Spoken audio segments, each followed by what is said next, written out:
Howdy, folks. This is Clayton Collins, your host for the Housing News Podcast and the CEO of HW Media.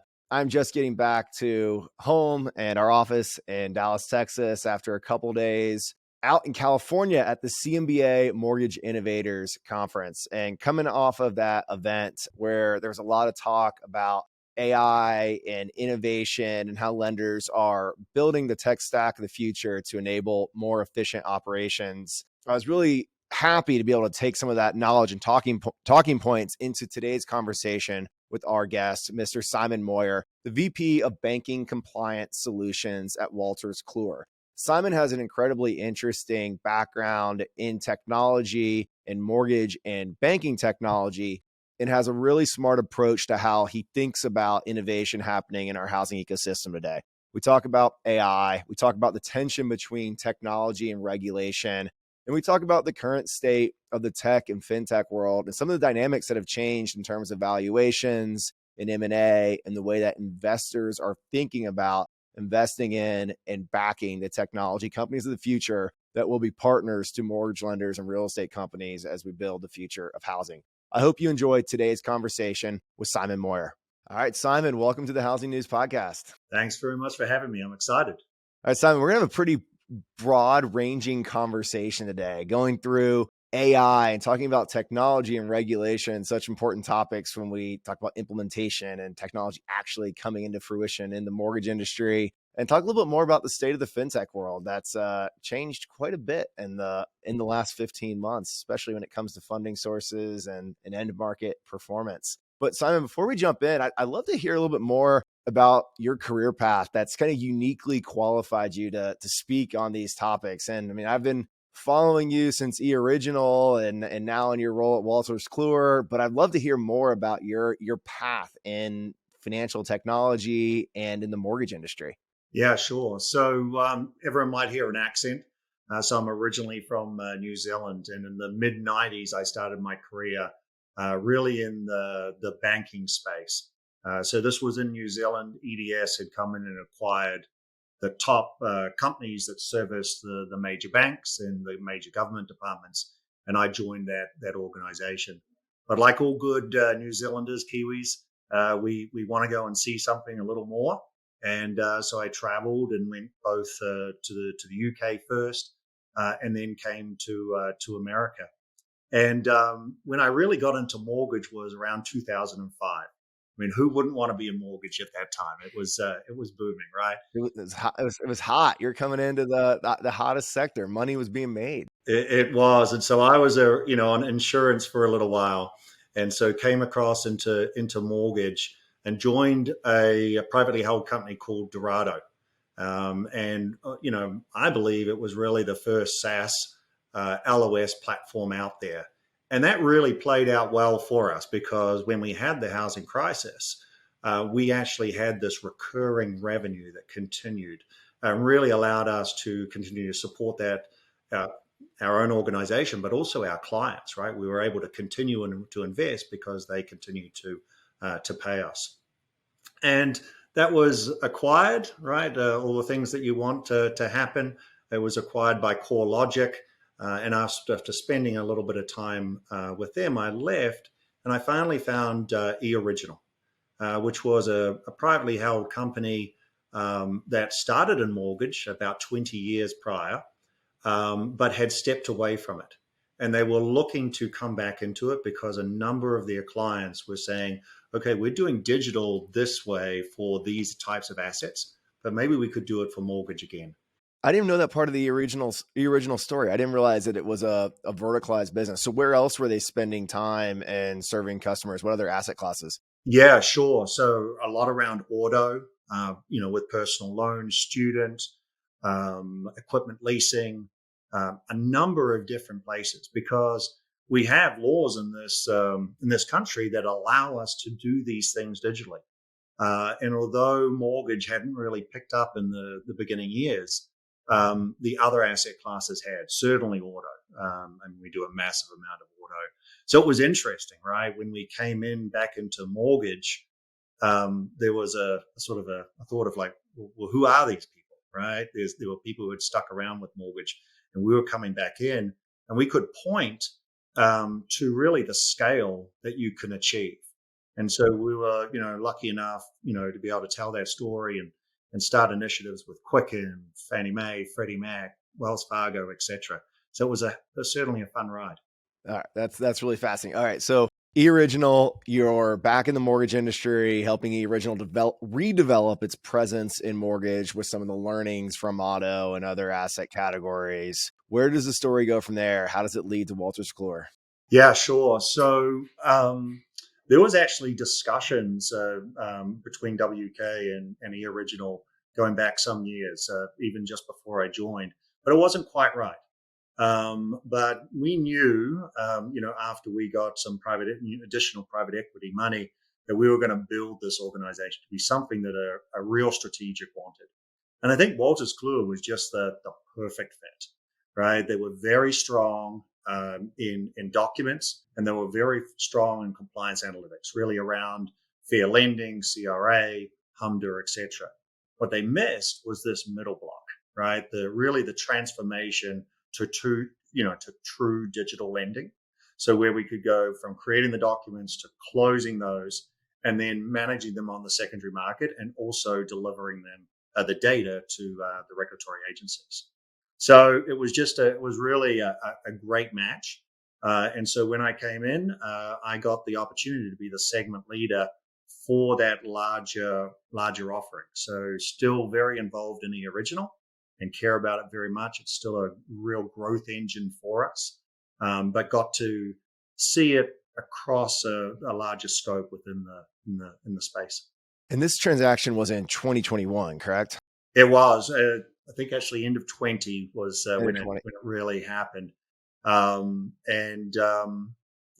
it was good for everyone. But I think the most important thing really, and this sort of goes into fintechs in general, is it was founded by a guy, Steve Bisbee, and he was involved in helping write the rules and the laws and everything that allowed us to do this across this country. But it was super powered when LLR, which was the private equity company based in Philly, came in, and Brian Maddox is the CEO. And really, he put together a team that knew how to find sustainable growth and also deliver profitability, right? Because a strategic like, Wolters Kluwer, that mix is really important, right? They're not going to just buy a company that just has this growth but doesn't have any profitability.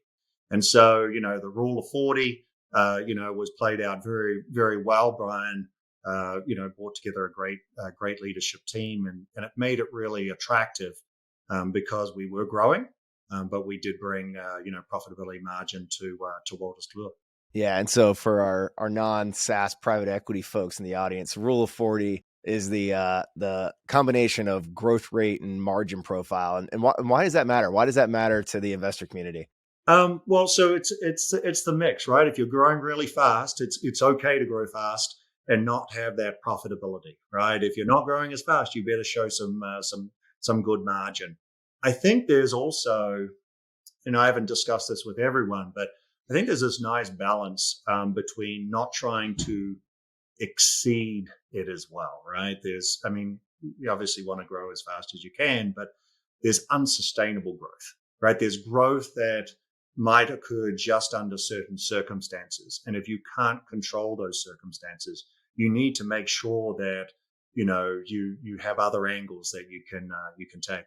That's interesting. So not exceeding the rule of 40 by too much of a degree. So like, do you take a view that like, if you have a business that can grow at the 30, 40, 50% kind of annual rate, maybe intentionally spin down that margin profile to maximize top line versus trying to give me a little more detail on why you think you might not want to exceed by too much.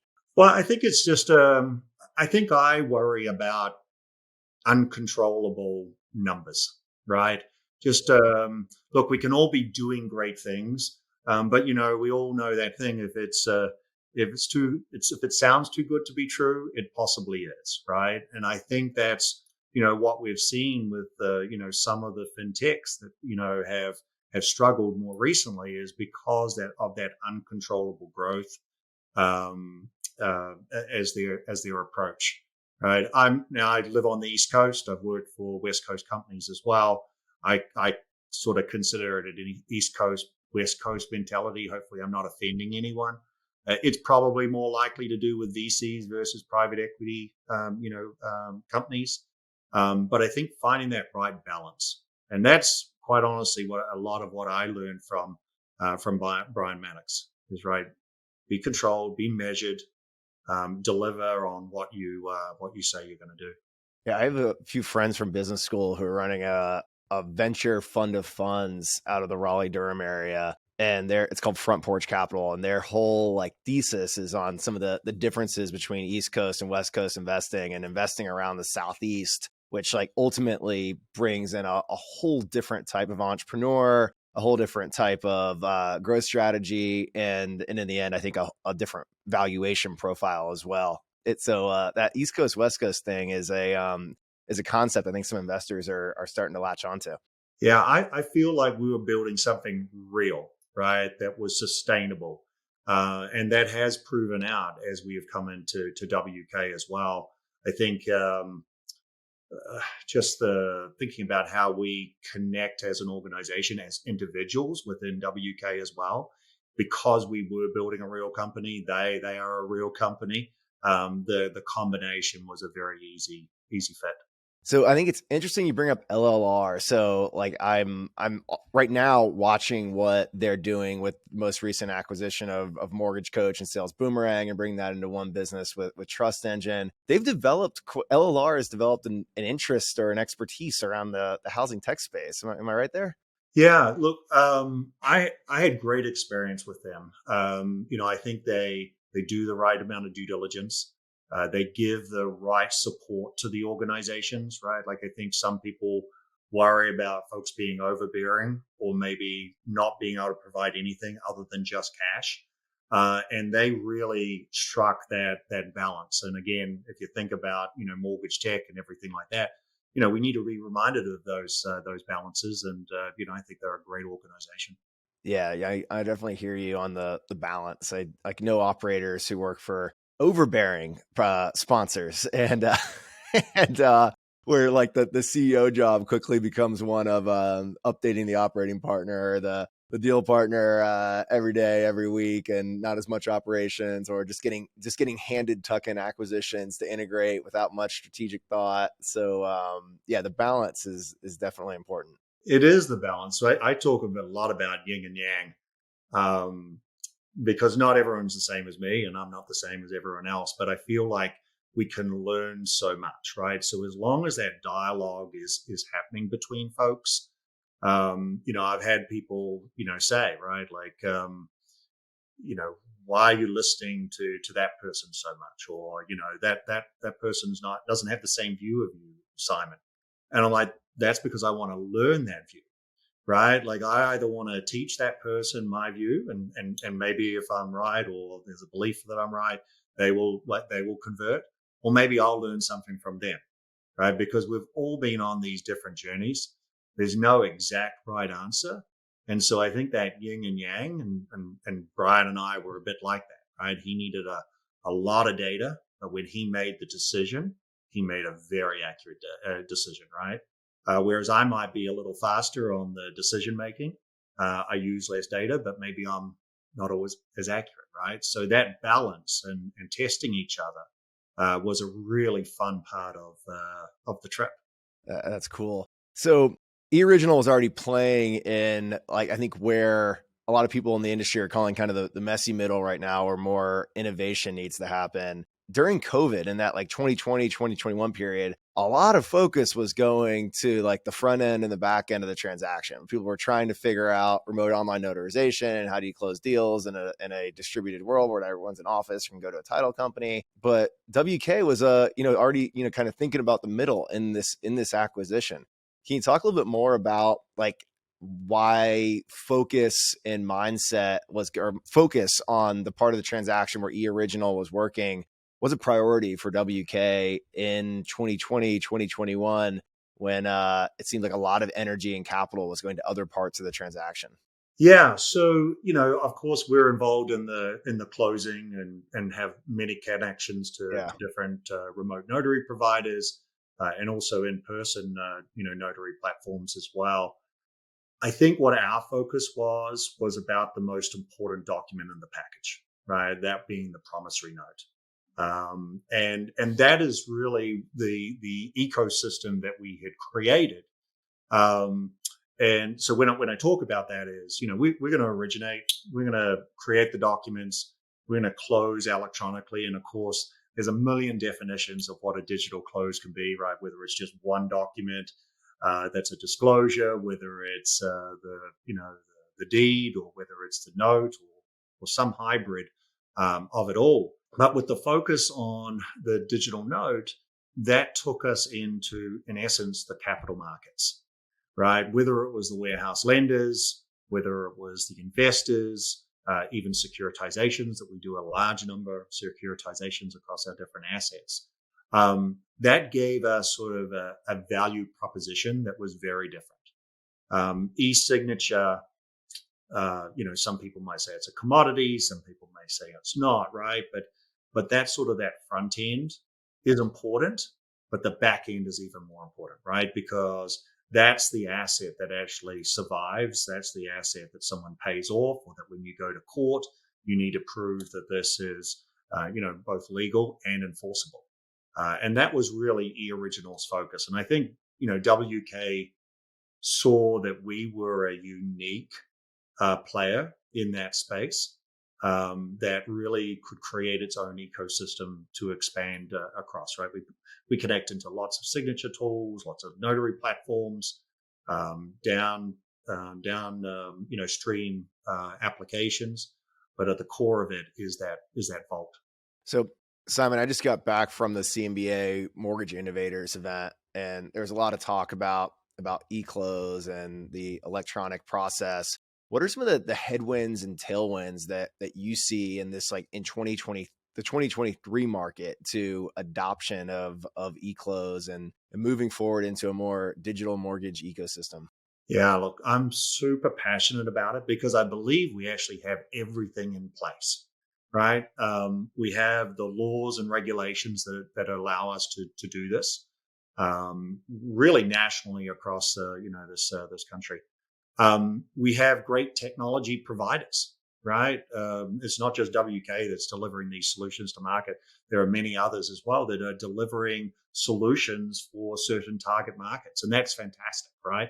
So I think there is an ecosystem that is really growing and able to deliver value to the lenders and their ecosystem participants.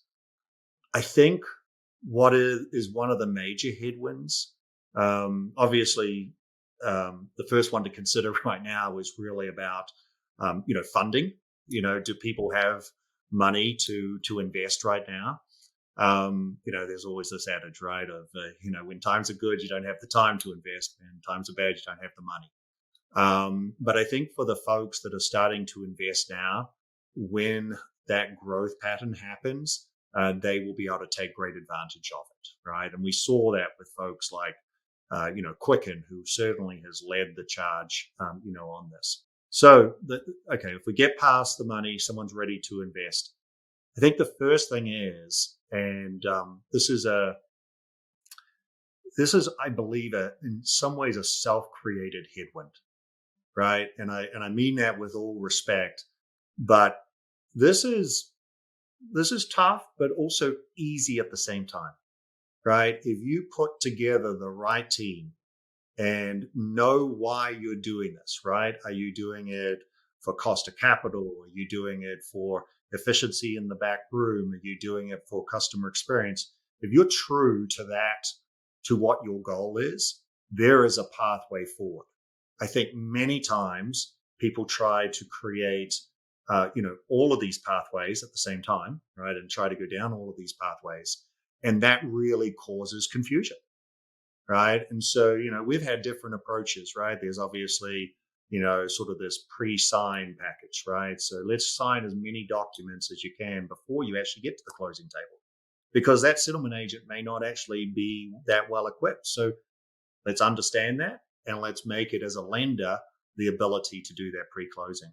Maybe it's a note, right? Maybe we care about the speed at which we execute into the secondary market. I was talking to a lender friend at CMBA, and like they're talking about like project prioritization, and like going and talking to his CEO, and says to her, "Hey, we got bandwidth for a project right now. Do we want to work on e-close, or should we like put some more money into sales development and lead gen and drive more revenue?" And it's like, whoop, like the attention goes to revenue instantly. But the framing that you just mentioned of what you hope to get out of the innovation project is probably something that should be part of that conversation. And the promise of efficiency or better capital markets, like eventually flows into the P&L in a meaningful way. Absolutely does. My comment back to that person, your friend, would be, whatever you choose, take it seriously, right? Like, I think that is one of the concerns, is that people have so many different projects to work on that we spread, our resources too thin, and, maybe none of them are successful. So we get rid of this self-imposed headwind and we see mass adoption across the industry. How does that change the org structure, human capital strategy for lenders and for our industry if we are able to get past some of these hurdles? Yeah. So look, I think the first thing is, this is not necessarily about, taking those costs and saving them somewhere, right? It's about reinvesting it. Technology, I don't know of any technology project that has gone in and people have actually been able to verify that they have actually saved money, saved resources, or anything like that. What always happens is they are, able to grow faster, right? They are able to redeploy those resources into another area. And so I think, maybe the spend doesn't change, but in regards to the value add that they are able to bring to the organization, those resources deliver a far lot more. Yeah. So on no technology actually delivering like lower headcount and immediate cost reduction. That seems to be the promise everyone's making on AI, and like the topic of AI. And I don't know, different. You hear like the human capital friendly talking point that this enables people to operate at their highest and best, and be more efficient and be more productive, and everybody earns more money. And then kind of the more like grumblings in the back room, like, yeah, we're going to be able to reduce headcount by 20% if we get this right. And so let's talk about AI for a minute. How's AI coming to the industry, and what's the potential impact there? Well, I mean, you talk about reducing headcount. I mean, if you read the news right now, I think 40% of CEOs of large companies, right? These are folks like Walmart, Coca-Cola, say that in 10 years humanity might not exist because of AI. So maybe our least problem is whether we're going to reduce headcount or not, which. That is a great soundbite to get you a lot of press on business television. I think that's what that is. It is, but I mean, there's obviously some concern. I mean, there was an open letter by a number of experts in this space as well that said, "Hey, we need to control and manage this in the appropriate way." Now, I'll tell you, I haven't thought of all of the different ways that humanity could end, or really how truly bad it could be. I can't quite get my head around that. Because lots of people have promised things, in the positive and negative for any sort of in the moment, tech change, right? Crypto and, Bitcoin and everything like that was going to change everything, right? That's not the hot topic any longer. So I think, just going back to the initial question about AI, first of all, it's not new, right? We've been talking about AI. If you look at any software companies, press releases for years, they've been talking about machine learning and AI. I think what's happened now is it's got into the general population, right, as an idea, right, because of this generative AI approach, right, that you see with Chat GPT, right? Finally, I can, write a letter to someone, and I don't have to write it, and Chat GPT can do it, right? Or I can get a painting or whatever it might be. And so I think the population can understand those sort of uses of AI in a better way, right? But again, it's just taking a massive amount of data, right? Putting some predictability against these patterns, right? And then reproducing those patterns. Sometimes it works, sometimes it doesn't. And I think that's when we think about pushing it into mortgage and other lending, is that's what the regulators are going to be worried about, is when is it good and when is it bad? We may have just gotten back from Gathering of Eagles, but we're not done with events for 2023 yet. This October, we're headed right back to Austin, Texas for HousingWire Annual, and we want to see you there.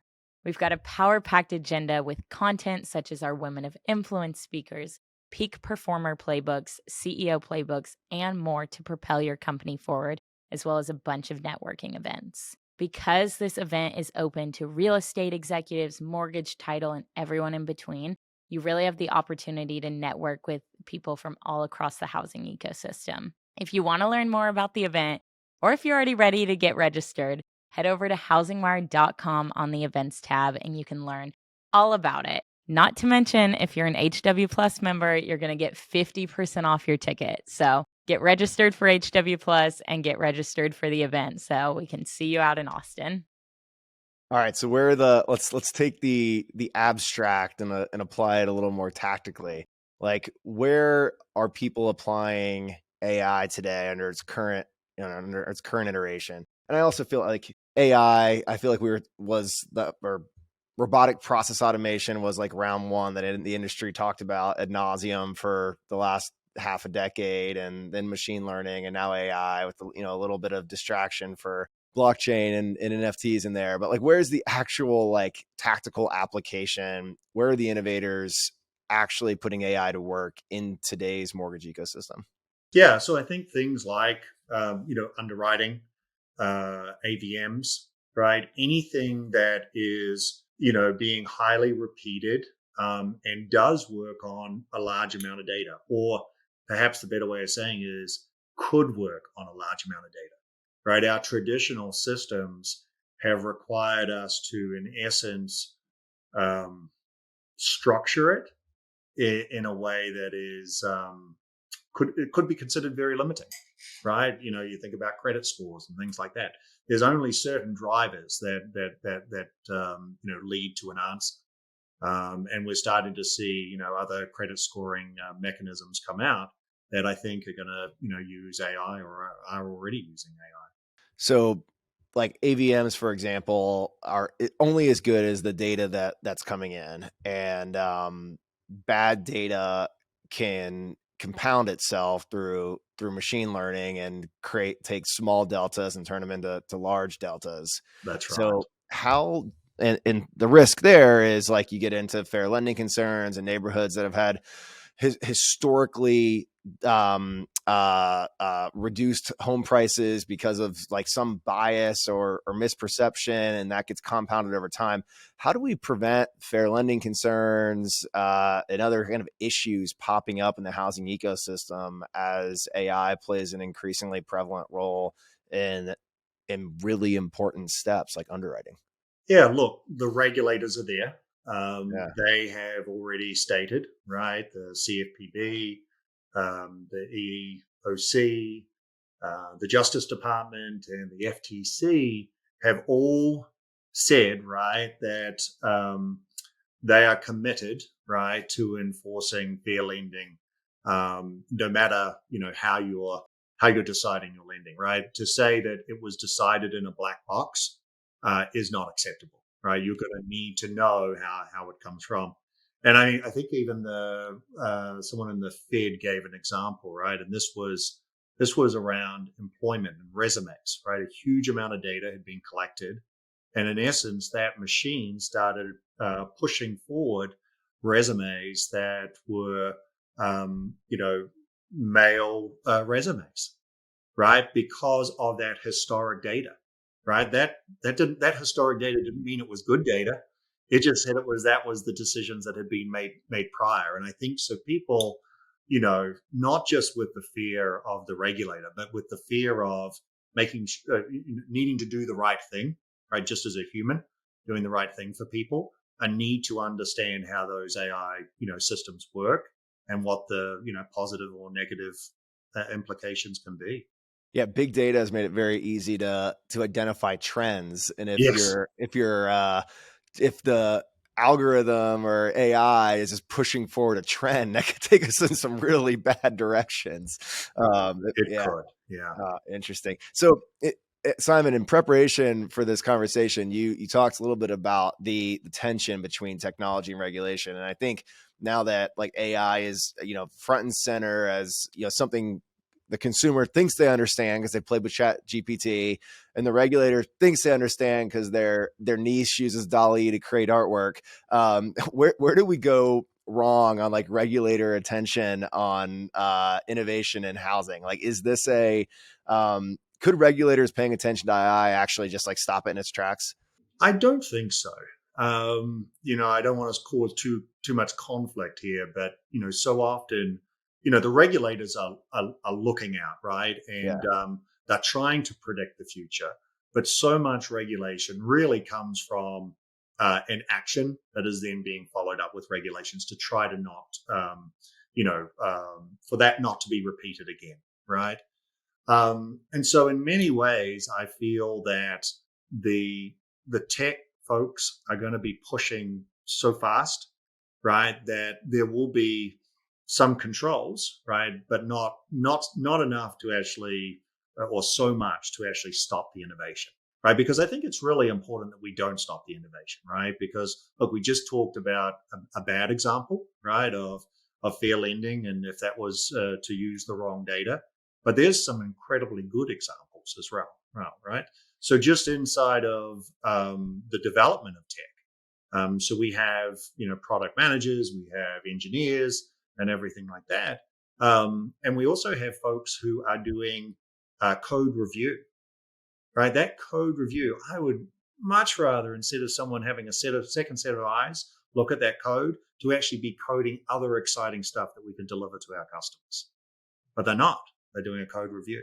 But what if I could have truly an AI engine that actually did that for me, right? And look to see, how can I code better, right? From a security standpoint, from an execution standpoint, etc. I think that could be, really exciting. I don't think we're going to get rid of developers. I think that would be a terrible idea, right? But I think that what we could, and this goes back to that example, right, of when do we really, I don't think we get rid of people. I think we bring those people to deliver additional value to our organization. Do you think, I mean, regulators are paying attention to, some of the broken dynamics in mortgage lending today? So MBA, IMB report is showing, I think we're Q1 cost to originate is surpassed 13 grand. We can't scale our way out of this cost structure right now. It's too expensive to produce a loan, and something's gotta change there, or we do run straight back into another headwinds of like fair housing and equal housing issues, as we know the GSEs and the FHFA are trying to increase access for LMI, and if lenders can't profitably produce loans, then all of that work and focus is going to get sidelined and backburnered, in my humble opinion. Do you think regulators realize like how the role technology needs to play in cost reduction? That's a tough question. So yeah, or should they? Should that even be there? Yeah, maybe I'm going off in left field here, but like, no. But I think it's a good one, right? And so what I want to be careful of is not making just sweeping statements around all regulators. That's fair. I think the regulators are there for a reason, right? To ensure that lenders are doing the right thing, right? Especially around LMI and really everyone. And I've got an example, 1071. So this is outside of mortgage, but this is small business lending, right? And this is an amendment to a COA that is being implemented over the next 3 to 4 years. that costs real money to implement, right? Now, there's new systems, there's new processes, new reporting requirements, and everything like that. Is it good for the country? Is it absolutely? Is it good for minorities, LGBTQI plus? Absolutely, right? But it does come with it some cost, and maybe that's why even with technology, our costs to originate do continue, right? Because we do have more regulations. Now, thinking about another use of AI, we have a product inside of WK, and this is not a pitch, of course, but it's using AI to basically take 500,000 citations that are in the regs across state and federal legislation, and basically consolidating that into what are relevant citations for lenders, and then how can they actually implement it within their environment. And so I think that's an amazing tool of AI, right? With the growing number of regulatory requirements that are ever changing, that AI could actually help the lender understand those and perhaps reduce costs from that approach. Sorry, just to connect AI, regulatory, we sort of shifted around a little bit there. So I thought I'd just share that one.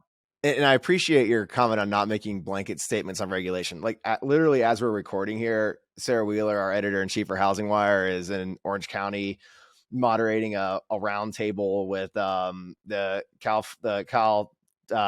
California Department of Financial Protection and Innovation, FHFA, MISMO, VA. Like this is the people are at the table, lenders are in the room. So yeah, I by no means was I trying to make blanket statements, but also just make sure we're thinking about the right things. It's the yin and yang, right? This Yep. is what we talked about before. We need that healthy tension to exist between the industry and the regulators.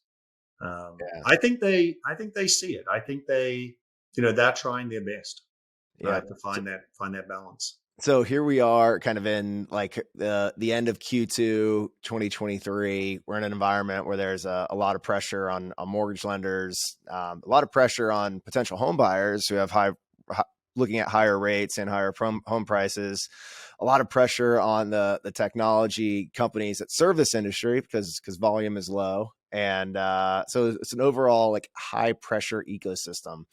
As we look out to the second half of 2023 and 2024, what are you hopeful for? Like, what do you what opportunities do you see, and like what role do you want to play in what we, knock on wood, and say will be a healthier housing economy as we look past this pressure cooker that we're currently navigating? Yeah, look, obviously, so much of this is related to the rates, right? And the agencies put out their projections or predictions, and they're there, right? But the rates probably haven't come down as fast as people first predicted, right? So I think they're going to be still pretty high for a while, but that is going to allow, when they come down, for a refi opportunity, right? I mean, that's why we had such an amazing refi market for so long, is because people did have these higher rates. Although is 6-7% actually a high rate? I remember my first mortgage, and I compared it to my dad's first mortgage. My dad's was like a 20%. I was at 6. That seemed incredible, right? But obviously 6 is more than the 2.5. Right. So I think rates are going to, affect a lot of it. I think, we're starting to see people diversify, right, both in technology and on the lender side, right? If rates are so high, we can still originate, home equity, right? That can still be there. We're not negatively impacting someone's, primary mortgage. And so that's good.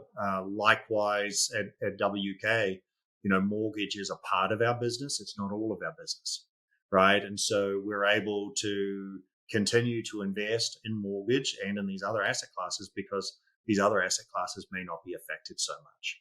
So I think it's just looking around and making sure that you are looking for those opportunities that are maybe different from what you've faced over the last few years, right? Which were pretty good. Yeah, I mean, so much pressure has been on the conforming loan category, and there's just not a lot of that entry level, like kind of conforming loans that fit inside of the conforming loan bands. So lenders have, like, especially on the coast, have been forced to look to jumbo, opportunity in home equity, opportunity in non-QM. But a lot of the jumbo lending and home equity lending has historically been done, or at least been the strongest, from depositories who, at least at the big money center bank level, have showed less and less interest in being, retail facing mortgage shops. So, like, where do you think that market dynamics, like, drive like a bigger opportunity for depositories, or we see IMBs kind of emerge in areas where the banks had a stronger presence in the past, or do you think, like, it's more of the same? I think all of that. How's that for a great answer? Yeah, no, I'm saying that as I'm recognizing that WK probably has clients across all of these categories and doesn't want to make bets on it, as do we. So yeah, no, I mean, it truly is all of that, right? I think we're seeing the banks, reconsider what they have, right, in regards to their portfolio. I think the biggest area of surprise for me was, that I think the IMBs are really considering these home equities, and they're looking at outlets that allow them to do that, right? Of course, they're not, flush with from cash, right? They need funding, right? So they need to do something with this asset once they have created it. And I think that's sort of that excitement between, new opportunity and being able to be digital, right? I think that gives an advantage to folks in that space. One of the biggest weaknesses of IMBs has been their ability to recapture. And if you have a really strong focus on first-time home buyers, like, how do you sustain that relationship after someone's in the house? Like, can you do that refi? Can you do that home equity loan? Can you help them with their second home or forever home? And I think that's, like, part of the promise of IMBs expanding the product reach a little bit further, as they can serve that consumer that they work so hard to and paid so much to obtain in the beginning. And I think that's something that consumers also want too. I mean, like, if you build, you have somebody who's, like, hopefully a trusted loan originator that's giving you advice, be nice to go back to them and be able to help with future products if they're competitive on rate. Yeah, and I think, certainly for the large IMBs, right, the Rockets of the world and things like that, you see them touching more things, right? There's Rocket Money now, right, where you can, add all of your transactions into it, right? I don't know what I'll be honest, I don't know what the data usage restrictions are there or not, but look, it's really exciting that they can start to offer, a greater portfolio of products. We've seen that with, with Loan Depot and some of the stuff they did with Mello and all of that type of thing. I think they do start to become a more holistic, provider of services, which I think is exciting. You don't need to be a depository to do that. Yeah, I mean, that Rockets had some smart acquisitions, like the Truebill deal, like, opened them up to a whole different, like, level of transparency into the consumer. And now we're starting to see some, like, services and tech companies come in to help the mortgage origination shops, the IMBs and real estate brokers, kind of be a little more ingrained in their customers' life, and, like, offer them a place to connect their financial picture. And I mean, the promise, like, the big thing I think is on the horizon, is having more constant credit evaluation. So, like, IMB can come back to their borrowers with offers in the future preemptively, data backed, around inflection points in life. And I was at city in the financial crisis. And we were working on like something like that in the consumer bank, and I left and moved on with life before that saw the main stage. But it was it's cool to see that coming forward now, because I think is, it's good for the industry, but also really consumer favorable. Like, man, I wish somebody was knocking on my door every time I had the ability to lower my monthly payment or access equity to do a home improvement project or consolidate my auto loans or whatever it is. Like, I want someone knocking and telling me about these things, so it's not always a pull transaction. Yeah, I think that's so interesting around it's the proactive. And although I may not use it from a consumer perspective, I was just talking to someone this past week about undisclosed debt monitoring, right? And how that was a real boom, right? Because, you used to pull credit once, maybe you pull it at the end, but just before close. But what happens if you find undisclosed debt, right? That can put everything into chaos. And so that proactive nature of UDM was really interesting for the industry, right? This sort of constant monitoring, and you only needed to be alerted if something had really changed, right? And I think that's what you're talking about for the consumer as well, right? Like, you're right. I've got so much data that I need to think about, right? And so the chances of me logging into a website to look at it and consider it is pretty low. Right? Gosh, I think about my 401k, dare I say it, right? That's how I sort of operate my 401k. They tell you shouldn't be watching it every day, but I sure would like to know, and, some proactive steps. And I think that's what you're talking about, right? What are these value added offers that could be made?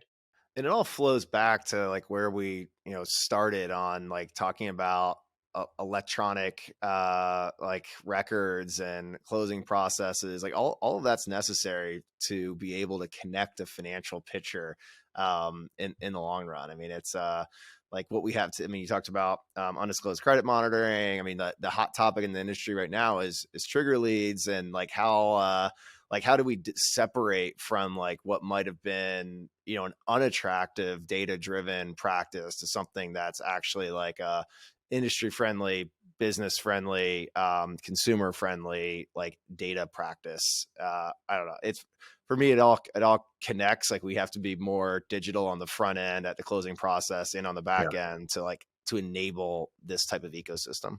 Yeah, well, it's the discussion about digital close and the conversion of that paper to actually data, right? Yeah. And so one of the things about understanding why we focused on the e-note is really around when that asset is traded, right? You're committing to the investor that's that you're delivering that asset, right? The one that was signed is the one that you're delivering.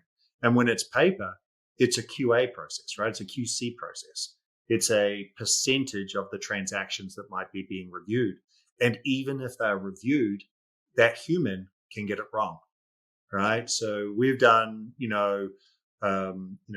backward-looking analysis, right, of previous, documents that were QC'd, and they're not always right? Even though that you would think they were, because a couple of humans looked at them. And so the conversion of these documents into sort of really data elements is really interesting, because now you can, you know what you're getting, and you can also analyze that data in a different way as well. So I think that's a really interesting piece. All right, Simon, that's a wrap. Thanks for joining me for an episode of Housing News. Loved the diverse places our conversation went, and I think we covered a lot of the topics that innovators, originators, executives in the industry are focused on as they navigate this pressure cooker that is the 2023 market. Well, thanks so much for having me. Thank you so much for listening to the Housing News Podcast. Please take a few seconds to rate Housing News on Apple Podcasts. It means a lot for the show, and we really do appreciate and listen to your feedback. Also, we're gearing up for HousingWire Annual in October. Please visit housingwire.com/events for full details about our big annual event in Austin, Texas.